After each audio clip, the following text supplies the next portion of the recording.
Patuloy pa rin po ang mainit na panahon sa maraming lugar sa bansa. Ang mga weather system po na nakaaapekto ngayon sa atin, naalamin natin sa ating resident meteorologist at weather Tito Alvin Pura na laging may panahon para sa iyo. Tito Alvin, good morning kapatid.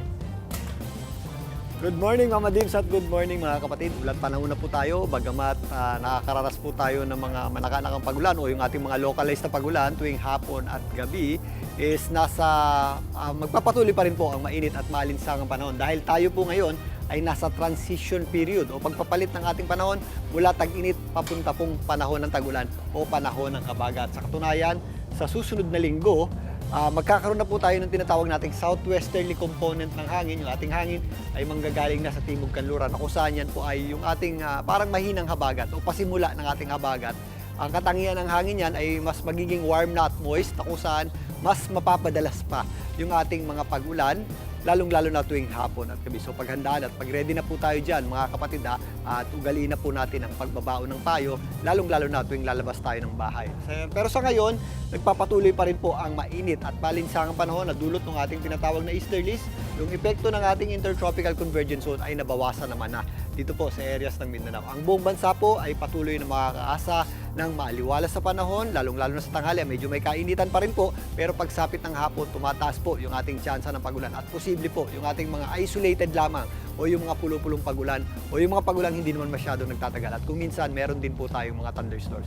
Pero mag-ingat pa rin po tayo dahil ang mga thunderstorms po ay biglang buhos ng malakas na pagulan na posible rin po magbaba, especially sa mga low-lying areas kahit hindi po ito masyadong nagtatagal. Pero yung mga areas po na wala pong mga pagulan, magpapatuloy pa rin po ang mainit at maalinsangang panahon. Sa katunayan, pinakamainit po muli ngayong araw na ito dito sa general areas ng Central Luzon. Sa Bulacan po, possible po yan pumalo sa hanggang 45 degrees Celsius yung ating heat index dyan. Sa Isabela, nasa 44 degrees Celsius naman yung ating aasahang heat index. Ganun din po sa Bicol region, sa may Catanduanes, at dyan din po sa areas ng Camarines Norte, sa may Daet, maging dito po sa areas ng Masbate at Sorsogon. Samantalang dito po sa mga areas o sa mga lugar ng Northern Samar at area ng Pangasinan, La Union, Cagayan, kasama po dyan ng Tarlac, maging dito sa Iloilo, pumapalo naman sa 43 hanggang 44 degrees Celsius yung ating mga heat index. Again, malaking bahagi pa rin po ng ating bansa ang nakakaranas o nakaka-experience po ng mga dangerous level o mapanganib na level ng heat index. Kaya doble ingat pa rin po tayo mga kapatid kahit nag-uulan na. Dito sa Metro Manila, pumapalo pa rin po sa 39 hanggang 41 degrees Celsius yung ating heat index. May kainitan pa rin po, medyo malinsangan pa rin po yung ating panahon. Pero sa umaga, medyo mababa pa naman yung ating chance ng pag-ulan hanggang tanghali. Pero muli sa hapon, nagiging maula po yung ating panahon at posible po yung ating mga dagliang mga pag-ulan or mga thunderstorms. Pero doble ingat pa rin po tayo dyan at mag-ready pa rin po tayo dyan mga kapatid dahil kapag nagkakaroon tayo ng thunderstorms, biglang buhos po yan ang mga pag-ulan na possible pong magpabaha, especially sa mga low-lying areas at posible rin po yan magdulot ng matinding traffic. Kaya mag-ingat po tayo dyan mga kapatid.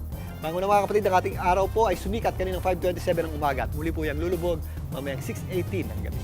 At yan po muna latest sa ating lagay ng panahon. Muli ito po ang inyong weather, Tito Alvin. Lagi may panahon para sa iyo. Mga kapatid, dito Alvin Pura po na laging may panahon para sa iyo, umaraw man o umulan, dapat laging handa. Kaya para maging updated sa pinaka-latest weather updates, mag-follow at mag-subscribe na sa social media pages ng News 5.